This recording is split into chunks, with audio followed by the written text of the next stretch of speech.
The Lost Night.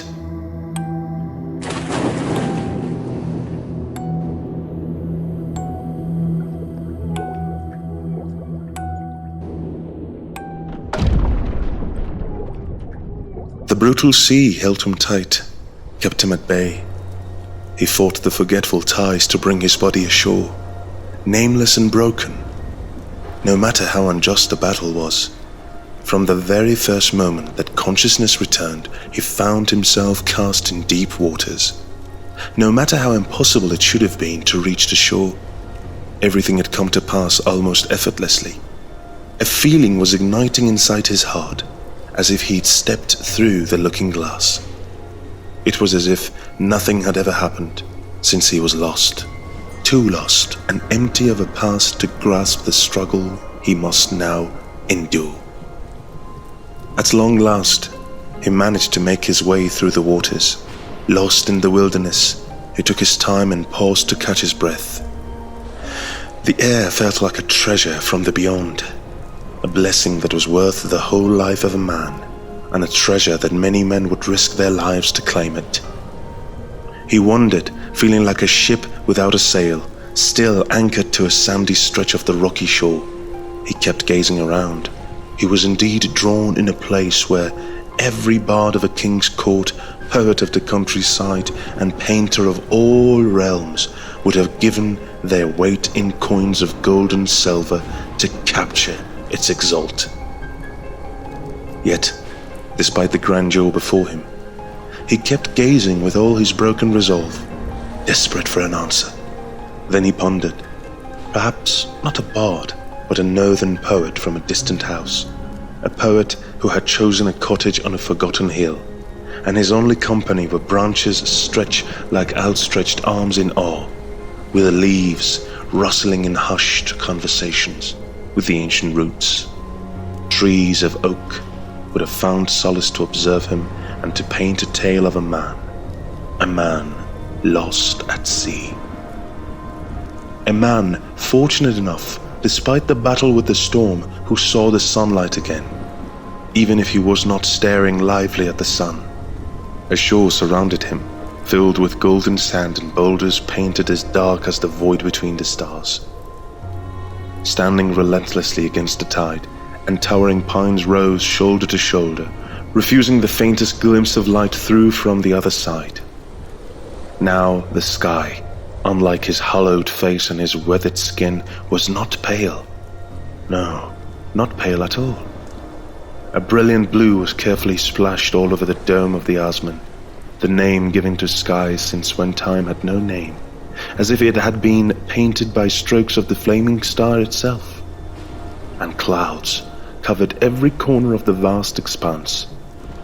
Beneath the poet's tale, beneath the blazing Asman, his eyes burned with the fury of a curse. "Woe! Woe is ours!" they shrieked, weary from light and raw of life. Around him, the wreckage of a convoy painted a newborn cemetery with its splintered woods and torn banners. A graveyard of a journey that he could never recall. There was silence. His silence. He could barely speak, no matter how awful he tried. When his lips moved to let out an utterance, no words came out of his mouth, not even a mutter.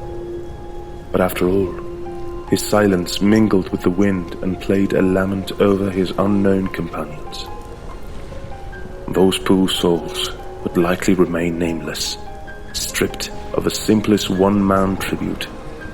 The storm had almost ended, but the sky kept weeping. Each drop stroked the earth as though they were punishing what remained. Not very far away, a forest, a darkness loomed. Pine trees rose with all their might and stood shoulder to shoulder. They guarded the coast with a dreary expression which didn't let the thinnest glimpse of light travel through from the other side. A tiny cracking sound turned his head. His attention was caught on a creature crawling in the mud. The little fellow was making a visible attempt in a hurry and eventually entered the bleakness of the woods from the shoreline where he sat. Another sound pulled his attention. He turned to see, in his surprise, a stately bird cloaked in white feathers. The whiteness struck the whole scene against the depth of the surrounding pines. A white owl was watching him. With an unblinking gaze, as if she knew him dearly, the sound of the soft rustling of feathers calmed his mind.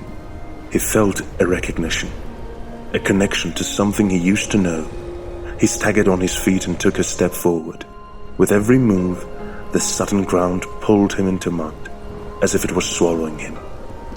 The wind carried faint murmurs from afar now, a chilling symphony to his bones. He kept whispering about a name. What name had once been his? What fate had cast him into this dream? With every sensation, memories were forming within his mind. Sad to say, purpose slipped away from his hand like grains of sand. The world around him was not as frozen as he was, but the fright of a deadly night made him follow the owl. Rain was slowing down on his legs. Each drop trembled in forgetfulness. The remnants of a fallen banner and a sigil were shining in between the torn fabric, and he felt a burning inside his chest. Was it a memory or a dream? The forest waited, silent and patient. As the owl swooped away, a voice, one he had yet to fathom, called him out. All is not what it seems.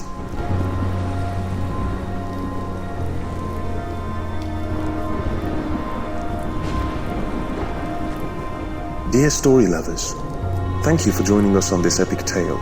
Your support means the world to us. If you enjoyed this journey, let us know in the comments. Share it with your friends and consider buying us a cup of coffee through your crypto donations. It truly keeps these stories alive. Together, we will uncover the next chapter. Until then, dare to seek to be destined to find. See you in the next tale.